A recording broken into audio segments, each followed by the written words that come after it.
The perfect start. Rory McIlroy had the 2026 Masters completely under control. Through 2 rounds, it looked like the tournament might already be over. He opened with a 67, followed it with a 65, and suddenly he was sitting at 12 under par with a 6-shot lead. At Augusta, that's not just a good position. That's the kind of lead where you expect a champion to shut the door. Everything about his game looked locked in. He was driving it long and straight, hitting high, controlled irons into firm greens and rolling in putts with confidence. And maybe most importantly, he looked prepared. Rory had spent serious time at Augusta leading into the tournament, treating it almost like a home course. He knew where to miss, what shots to hit, and how to manage the pressure. At that point, it felt like this was Rory's tournament to lose. Saturday changes everything. Then Saturday happened. Rory didn't completely fall apart in the 3rd round, but he definitely came back to the field. He shot a 73, which at Augusta, especially when you're leading, is enough to change everything. Because while Rory slowed down, the rest of the field didn't. Cameron Young fired a 65 and erased the entire lead.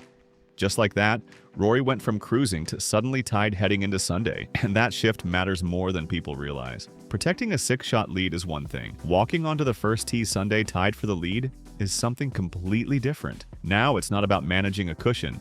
It's about surviving a fight. Sunday pressure hits. Early Sunday at Augusta is where things get real. Rory started the final round tied at 11 under, and early on, things went sideways. The turning point came on the 4th hole, where he made a double bogey. In an instant, the entire feel of the round changed. He went from being in control to chasing, and you could feel the pressure start to build.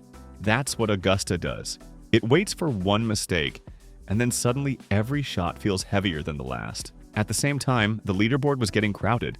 Justin Rose made a run on the front 9. Cameron Young stayed right there, and Scottie Scheffler quietly and steadily started creeping into contention. Rory didn't just have to recover, he had to hold off multiple players all pushing at the same time. If you've ever watched a Masters Sunday like this, you know how quickly it can spiral. If you're enjoying this breakdown, hit the like button and subscribe.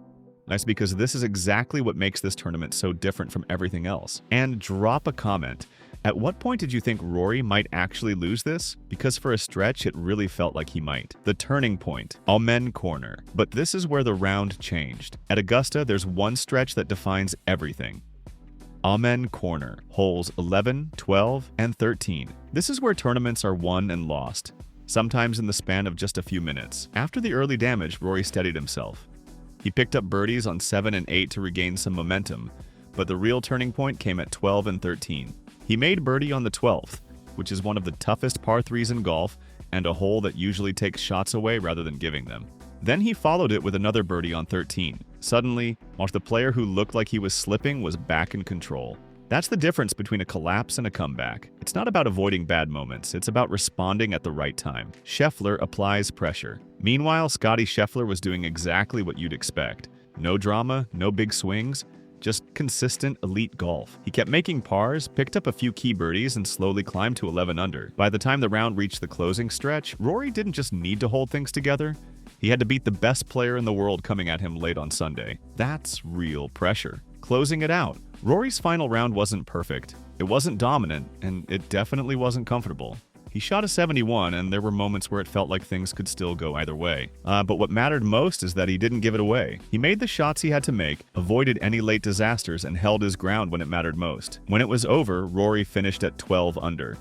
Scheffler finished at 11 under. One shot was the difference. After losing a 6-shot lead, Rory McIlroy still won the Masters. Why the lead disappeared? So what actually caused the lead to disappear in the first place? Part of it was natural regression. You don't shoot 67 and 65 forever, especially at Augusta. Even the best players in the world are going to have a round where things cool off, and for Rory, that came on Saturday. Another part was how quickly pressure compounds mistakes. That double bogey on the 4th hole wasn't just 2 shots. It shifted momentum, created doubt, and changed the feel of the entire round. And then there's the field itself. This wasn't just Rory slipping, this was multiple players stepping up. Cameron Young went low. Scheffler applied steady pressure.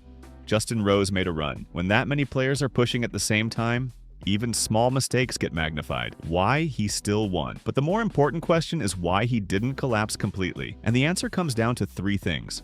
First, he stabilized after things started going wrong. He didn't panic, and he didn't try to force anything. Second, he played the most important stretch of the course better than anyone else. Those birdies at 12 and 13 changed everything. And third, he trusted his preparation. He knew the course, knew where to miss, and didn't take unnecessary risks late in the round. That's championship golf. You know what this means for Rory. And this win means more than just another green jacket. For years, Rory at Augusta was defined by what went wrong. The 2011 collapse, the near misses, the pressure.